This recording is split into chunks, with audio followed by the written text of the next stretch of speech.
12 hari.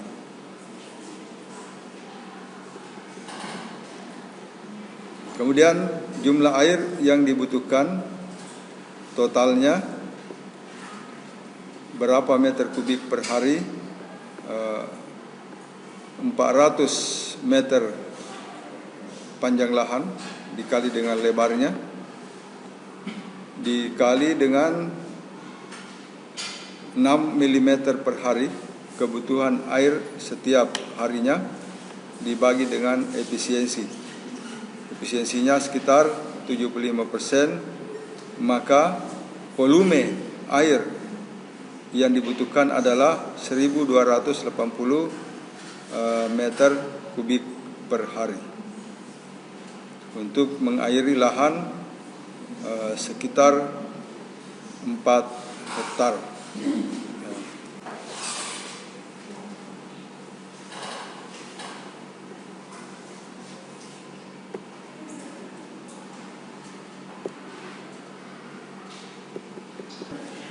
Pada irigasi sprinkler, kita juga harus memperhitungkan kebutuhan untuk leaching, leaching requirement atau LR, di mana leaching requirement ini kebutuhan air untuk mengatasi adanya penggaraman untuk pencucian garam yang ada di dalam air irigasi dan juga garam yang ada di dalam tanah. Dan hal itu dapat dimasukkan ke dalam kebutuhan air dengan memakai persamaan. Pertama, kita menghitung DN seperti yang telah kita sebutkan di atas, dan kebutuhan leaching adalah 0,9 kali DN dibagi dengan 1 kurang LR dikali EA per 100. Itu termasuk kebutuhan untuk leaching requirement.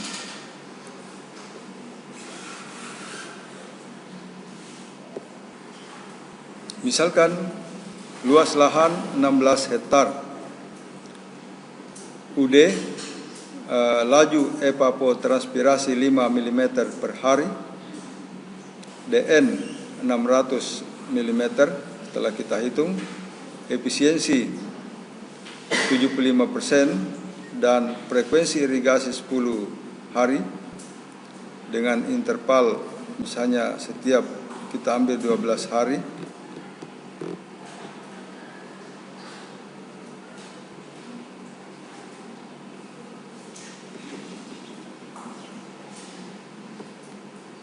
Maka LR dapat kita hitung ECW 5 ECE dikurang ECW.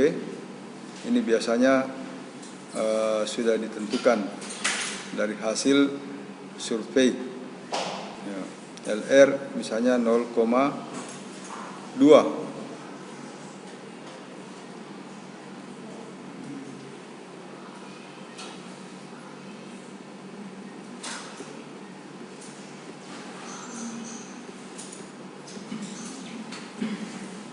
Maka D kita bisa hitung 0,9 kali 60, 1 kurang 0,2, 75 per 100, 90 mm.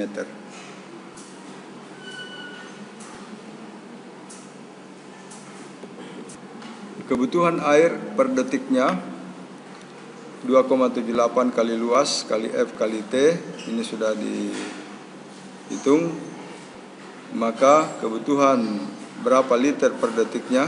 20 liter per detik.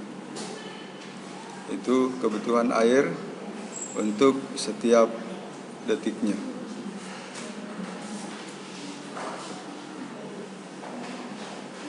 Dan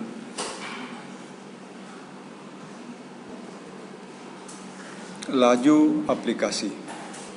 Laju aplikasi pada irigasi sprinkler adalah jumlah air yang diaplikasikan setiap satuan waktu. itu adalah laju aplikasi.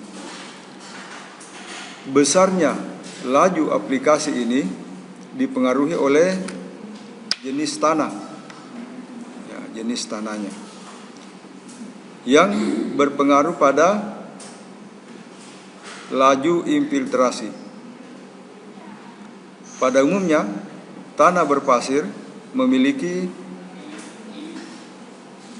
infiltration rate atau laju infiltrasi yang lebih besar dibandingkan dengan tanah liat. Kemudian juga dipengaruhi oleh slope atau kemiringan lahan. Kemudian luas kanopinya, berapa luasan yang tertutupi oleh tanaman, luasan kanopi. Dan tentu saja luas kanopi ini dipengaruhi oleh umur tanaman.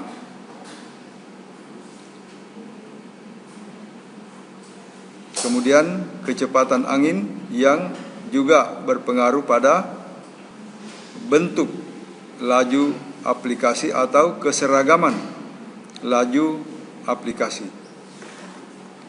Kemudian ukuran nozzle juga berpengaruh. Semakin besar ukuran nozzle-nya, juga semakin besar kapasitasnya.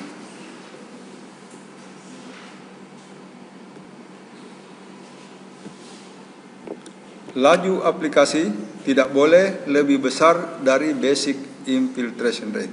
Jadi itu prinsip yang harus kita pegang di dalam memberikan air pada tanaman dengan sprinkler irrigation, bahwa laju aplikasi tidak boleh lebih besar dari basic infiltration rate.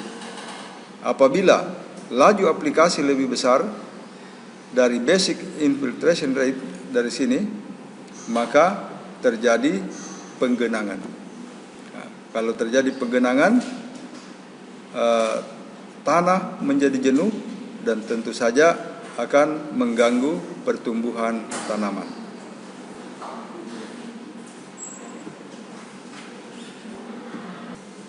Ya. I sama dengan K kali Q dibagi dengan SE kali SL. I rata-rata laju aplikasi berapa milimeter per jam.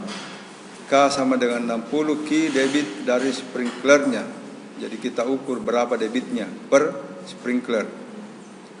Kemudian berapa spasinya pada setiap arah lateral dan pada arah pipa induk. Jadi spasi daripada spasi dari sprinklernya. Ini bisa kita hitung dari hasil pengamatan kita. Ini pada sprinkler tunggal. Jadi misalnya pada rain gun atau pada sprinkler yang kita akan praktek di sini. Ya.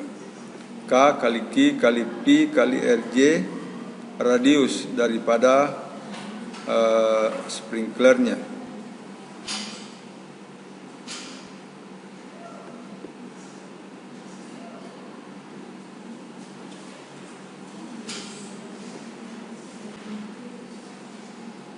K sama dengan 60, Q jari-jari basah, jadi nanti diukur jari-jari basahnya berapa. SA sudut lemparnya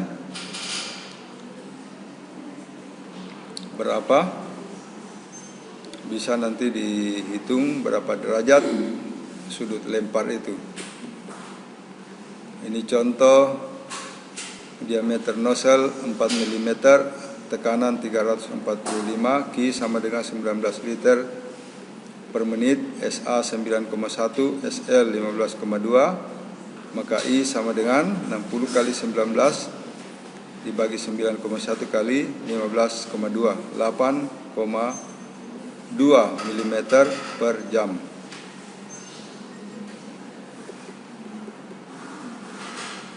Nah, inilah nanti yang dibandingkan dengan basic infiltration rate. Ini kalau kita mau hitung.